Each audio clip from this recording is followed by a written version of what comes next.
one and all, let's discuss about the teacher education in ancient period.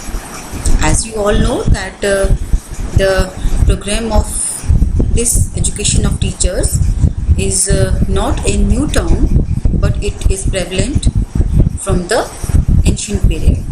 So we have the slides in front of us. We will discuss about the teacher education in ancient period.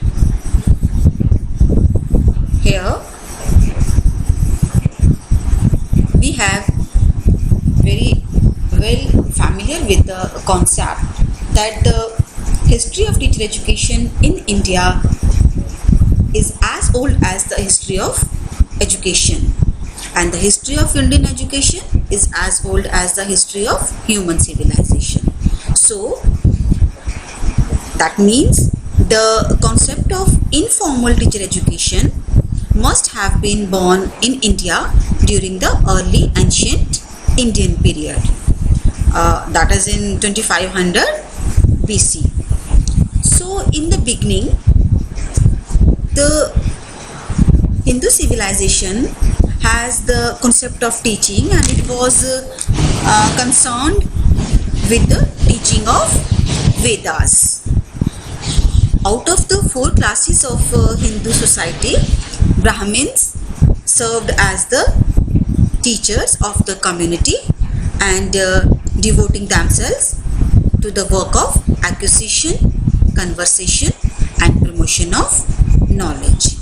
This is the trend in the ancient period, and no doubt that in this Vedic period, according to the Varna system, as that is prevalent at that time, so each Varna was dedicated to a particular profession, and the Brahmins served as the teachers of the community. Then here the monitor system, which was a method of inducting pupils to the position of teachers, was the contribution of the ancient education system. As we all know that Manu also refers and remarked that the son of the teacher sometimes helped his father by teaching in his father's place.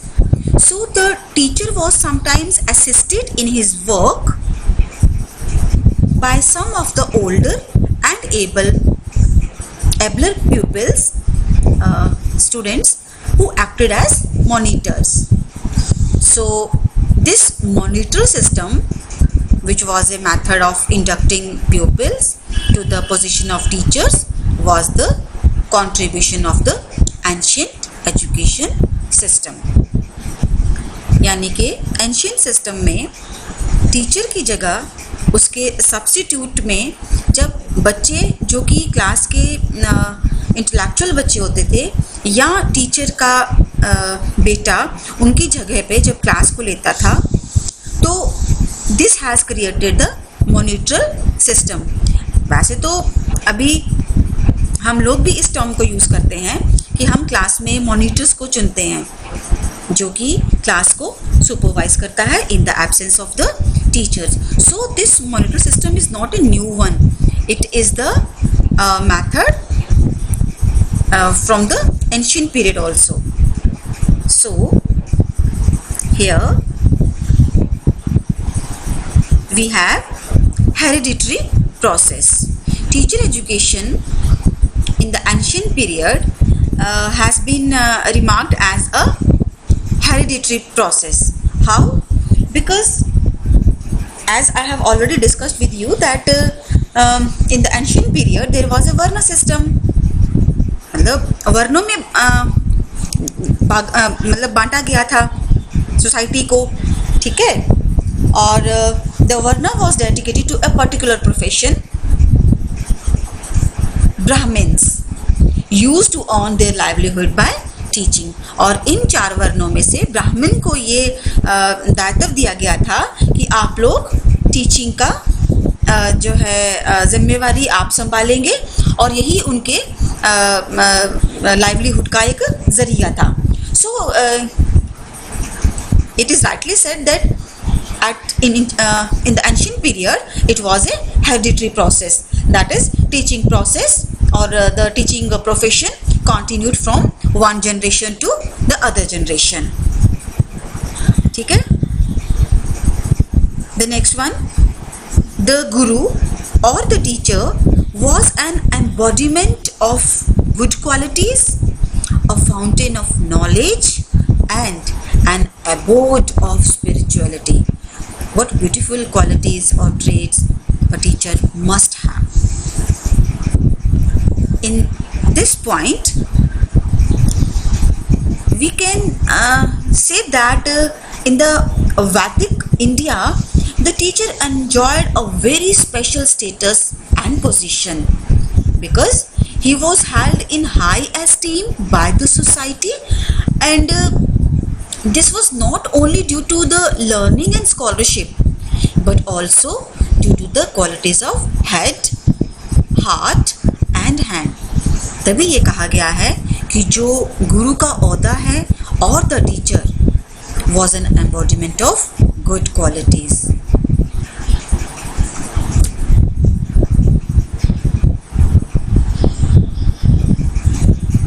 Then we have a very beautiful point here. Teaching in the Upanishadic period was known for the personal attention paid to the students. इस ancient period में ये माना गया है कि जो teaching है, जो इस पीरियड की टीचिंग थी, that was known for the personal attention paid to the student, because as the name concern Upanishad, Upanishad का मतलब ही क्या होता है बेटा? That means sit close. इसमें जो टीचर और टॉट है उसमें एक बहुत ही पायस रिलेशनशिप होता है, और जिसमें जो टीचर है वो अपनी पर्सनल अटेंशन पे करते थे अपने स्टूडेंट्स के लिए, और स्टूडेंट्स को भी पूरा अधिकार था अपने मतलब मर्जी का टीचर एक्सेप्ट करने के लिए.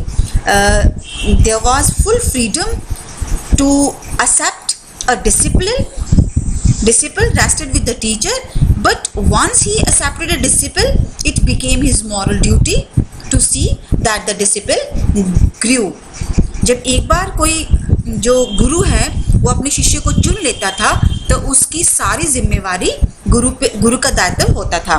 But similarly, a disciple or a student had the freedom to choose his teacher, and the students were attached to those gurus, or we can say the teachers, who were great scholars and enlightened souls.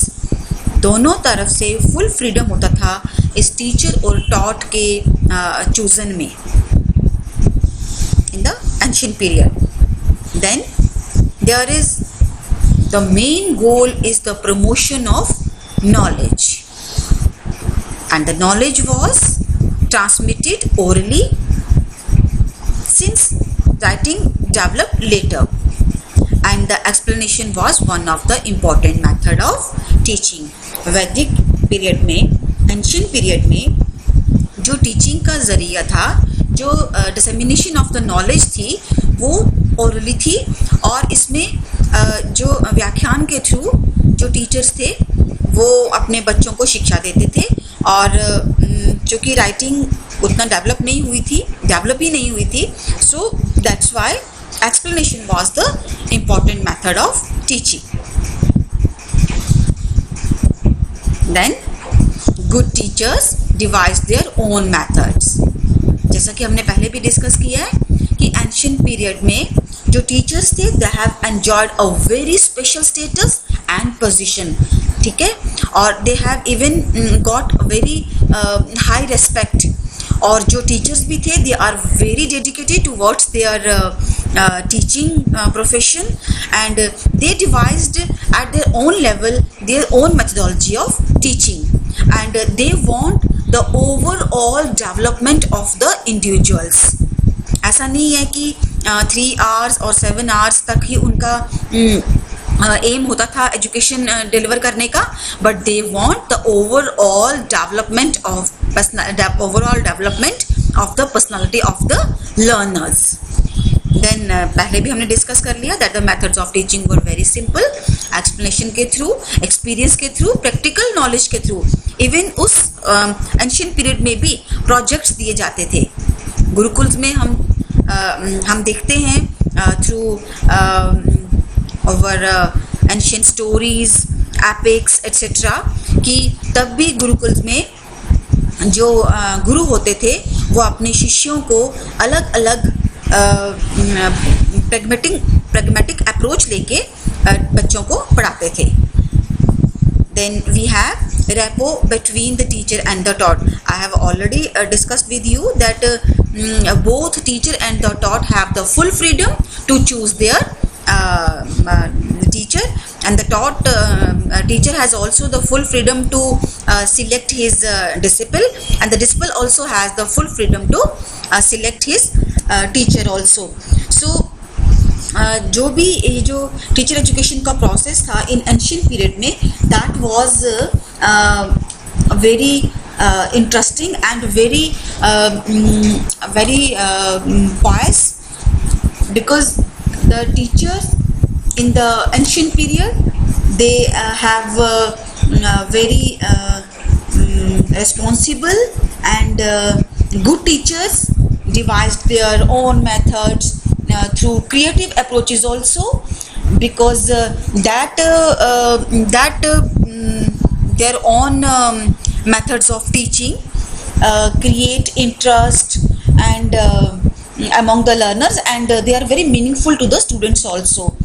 Teachers were the living examples, we can say, and they used to make the percepts and the theory more meaningful through day-to-day examples also. In the ancient period, the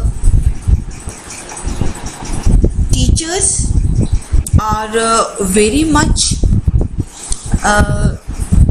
you can say they have the high esteem, they have held a very high position and high esteem by the society, and the teacher also must have passed through some recognized curriculum and have fulfilled all the duties of a brahmachari also.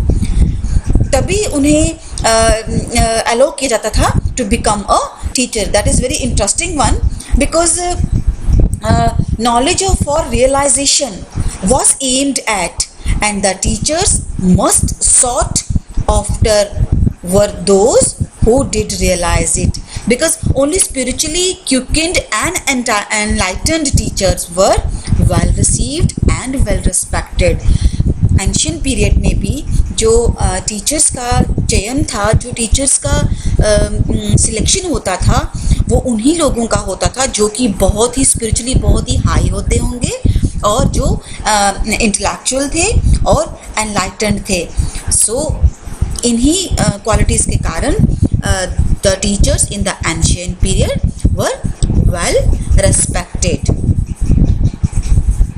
This is all about the program of teacher education in the ancient period. I hope you all will be able to understand it, so that you can recall the teacher education in ancient period. So thank you so much for the patient listening.